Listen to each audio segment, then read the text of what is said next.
एक औरत अपने परिवार के सदस्यों के लिए रोजाना भोजन पकाती थी और एक रोटी वह वहां से गुजरने वाले किसी भी भूखे के लिए पकाती थी। वह उस रोटी को खिड़की के सहारे रख दिया करती थी जिसे कोई भी ले सकता था।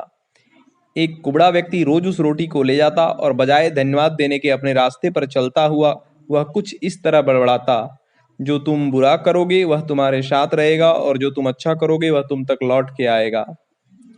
दिन गुजरते गए और ये सिलसिला चलता रहा। वो कुबड़ा रोज रोटी लेकर जाता और इन्हीं शब्दों को बड़बड़ाता, जो तुम बुरा करोगे वह तुम्हारे साथ रहेगा और जो तुम अच्छा करोगे वह तुम तक लौट के आएगा।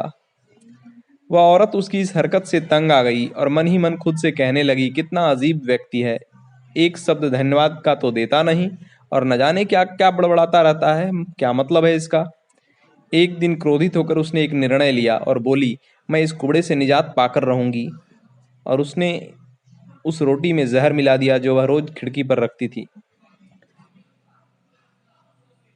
और जैसे ही उसने रोटी को खिड़की पर रखने की कोशिश की कि अचानक उसके हाथ कांपने लगे और वह रुक गई और वह बोली, हे भगवान, मैं ये क्या करने जा रही थी।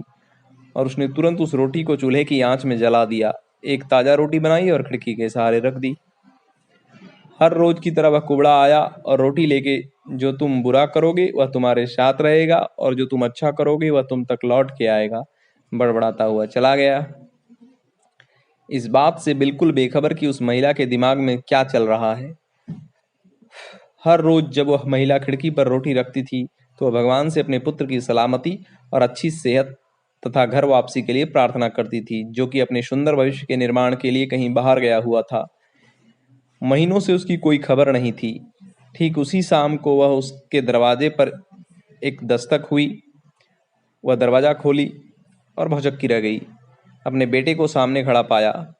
वह पतला और दुबला हो गया था, उसके कपड़े फटे हुए थे और वह भूखा भी था। भूख से वह कमज़ोर हो गया था। जैसे ही उसने अपनी माँ को देखा उसने कहा, माँ, यह एक चमत्कार ही है कि मैं यहाँ हूँ। आज जब मैं घर से 1 मील दूर था, मैं इतना भूखा था कि मैं गिर गया, मैं मर गया होता, लेकिन तभी एक कुबड़ा वहाँ से गुजर रहा था। उसकी नज़र मुझ पर पड़ी, उसने मुझे संभाला। भूख के मारे मेरे प्राण निकल रहे थे। मैंने उससे खाने को कुछ मांगा। उसने निसंकोच अपनी रोटी मुझे यह कहकर दे दी कि मैं हर रोज़ यही खाता हूँ, लेकिन आज मुझसे ज़्यादा इसकी तुम्हें ज़रूरत है, सो ये लो और अपनी भूख को तृप्त करो। जैसे ही माँ ने उसकी बात सुनी, माँ का चेहरा पीला पड़ गया और अपने आप को संभालने के लिए उसने दरवाजे का सहारा लिया। उसके मस्तिष्क में वह बात घूमने लगी कि कैसे उसने सुबह रोटी में जहर मिलाया था। अगर उसने वह रोटी आग में जलाकर नष्ट न की होती तो उसका बेटा उस रोटी को खा लेता और अंजाम क्या होता, उसकी मौत।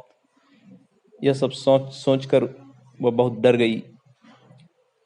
उसे उस बूढ़े आदमी के शब्द भी समझ में आने लगे, जो तुम बुरा करोगे वह तुम्हारे साथ रहेगा और जो तुम अच्छा करोगे वह तुम तक लौट के आएगा।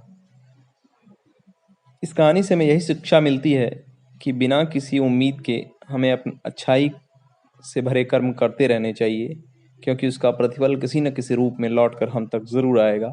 ओम